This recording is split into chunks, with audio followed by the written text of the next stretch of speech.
Hi friends, welcome to my channel. If you are new, my name is Sheila, and if you're not new, welcome back to another reading vlog. So today is a very rainy Sunday and it's also chilly. So we have a rainy reading vlog for today because what better way to spend a rainy, chilly Sunday than inside reading. It's actually the last day of February, which is crazy to think that tomorrow is March and the seasons are going to be changing and soon it will be spring. With that said, I want to reach my reading goal to read 2 books this month, and I've already read 1 book, Jade War, and now I need to finish the second book that I started reading, which is The Midnight Library by Matt Haig. I got this book in December and it was in my December book haul, and it was on my TBR for a while and I was having a hard time getting my hands on it. It was hard to get a copy of the ebook. It was like on hold for 4 months, and then actually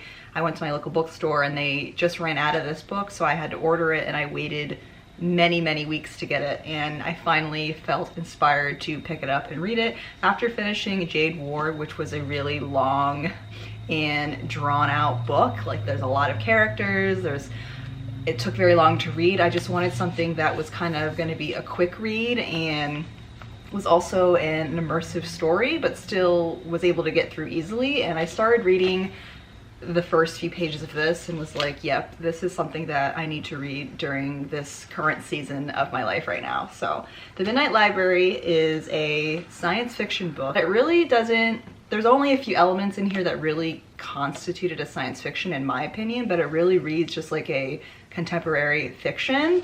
But this book explores the main character named Nora, who finds herself at the Midnight Library, which is a library between life and death. And in this library, there are books that you can select, and all the books represent different possibilities of your lives that you could live. And Nora finds herself trying out different lives, so to speak, to try and find the perfect life for her. So this book really speaks to purpose and the meaning of life, and that was one of the reasons I was initially drawn to it and really wanted to read it.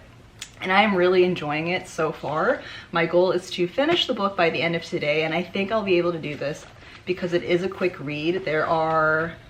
There's 288 pages and I'm currently on page 232. I've been reading a good chunk of this book at night before going to bed and getting through it very easily because the chapters are short, the pages are a little bit smaller, and there's a lot of text on the pages. There's a lot of like white space, which I really love. So I think this was a really good book for me to pick up after reading Jade War, which was there's just a lot of reading. So I think taking a break from that kind of reading and reading something that's more quick has been good for my motivation and inspiration. So I'm excited about this book. For right now, it is lunchtime and I'm actually gonna make breakfast for lunch for George and I because that's something that I like to do on Sundays. Not every Sunday, but when I feel called to having breakfast for lunch, I make it. And it's also veggie friendly because I'm a pescatarian, and it's gluten-free, dairy-free. I just make potatoes, eggs, and it's very easy to make. So we're gonna do that. And also today is Sunday, so I need to do all of my like Sunday get ready for the week tasks. So I need to do lots of laundry, I need to do some cleaning, I need to plan for the week ahead. So I also need to get my video exported and uploaded for tomorrow. So there's just a lot of background things going on, but we're gonna try and squeeze in as much reading as we can. And the fact that I think I only have 50 pages left is like a good sign, good telltale sign that I'll be able to finish this, because during my last reading vlog, I think I just kept pushing like when I was gonna finish it because I underestimated how much time I had and how long it was gonna take me to read. If you're part of the Slow Readers Club, which we are the Slow Readers Clubs here, welcome back. We are doing our best to get through whatever we're reading, and you're welcome here. So with that said, let's go make some brunch, and then I'll probably do some Sunday chores, and then once I find kind of a place where I want to relax, I'll pick up on reading.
Let's talk about how much I absolutely adored this book.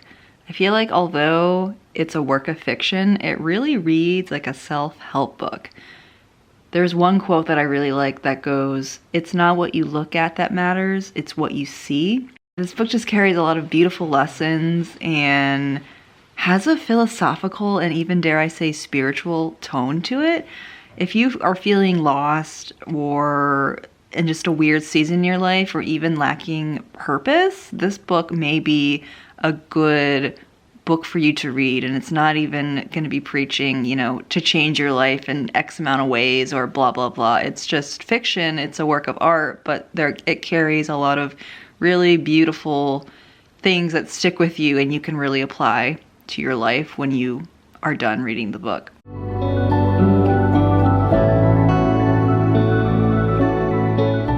When I went to my local bookstore to pick up my copy of this book, I was really surprised when the super friendly bookseller took me to the science fiction section because I had no idea this book was science fiction. And to be completely honest, I'm not really into science fiction, or at least what my mind perceives that genre to be, because when I think of science fiction, I think of aliens and spaceships and the world ending, and I'm not really into that kind of stuff. But I just actually Googled science fiction books because I'm trying to think of this book and I can't think of the name, and I still can't think of the name and look it up.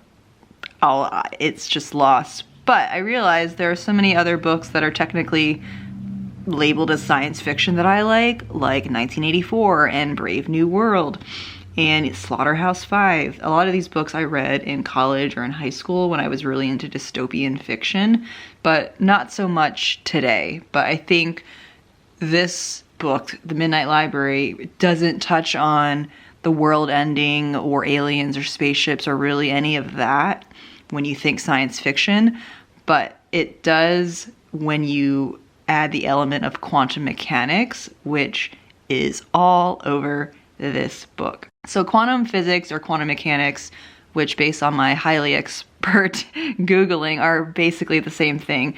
It's the study of subatomic particles, or to try and put this in more simple terms, it's the best theory that we have to describe the way the world works, which still goes over my head when I say that. It's like scientists are trying to put theory to, just our existence really, which is so large and indescribable.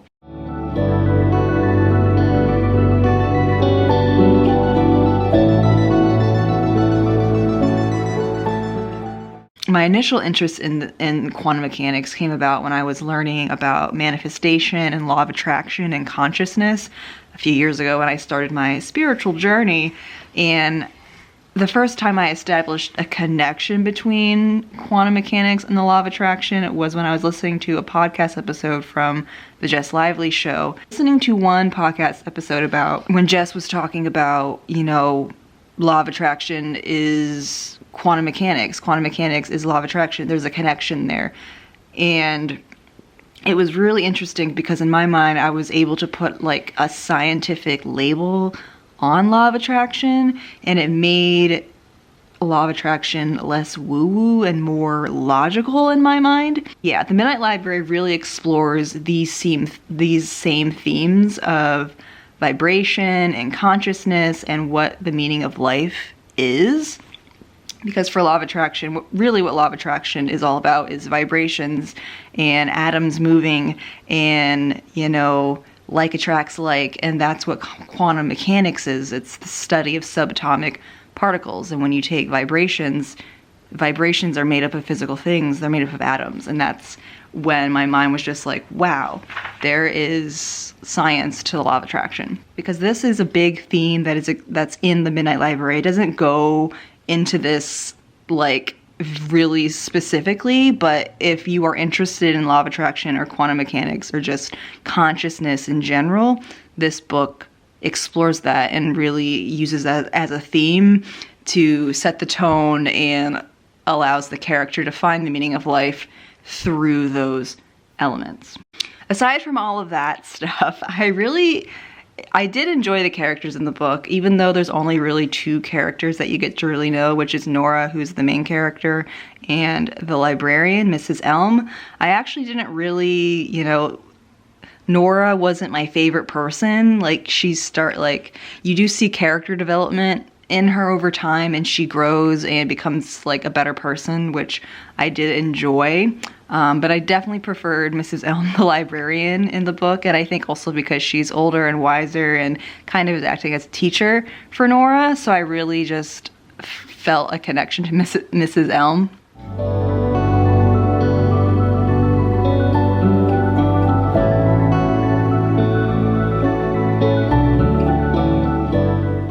Nora's struggles are what actually lead her to the Midnight Library, and when she's in the Midnight Library, that's where she's able to really heal and rediscover and return home to herself, and you see that all play out through the entire book and receive closure on that at the end of the story.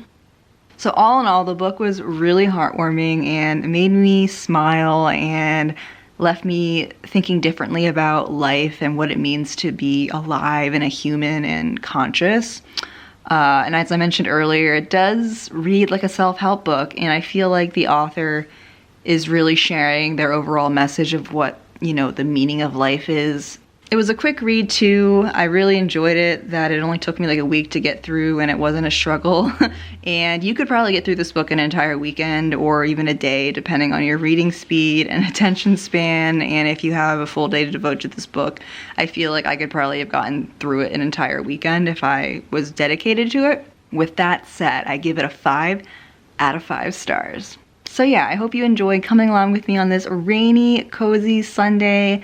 Let me know down below if you've read The Midnight Library yourself and what your thoughts are about it. Be sure to give this video a big thumbs up and subscribe for more reading vlogs, and I will see you in the next video.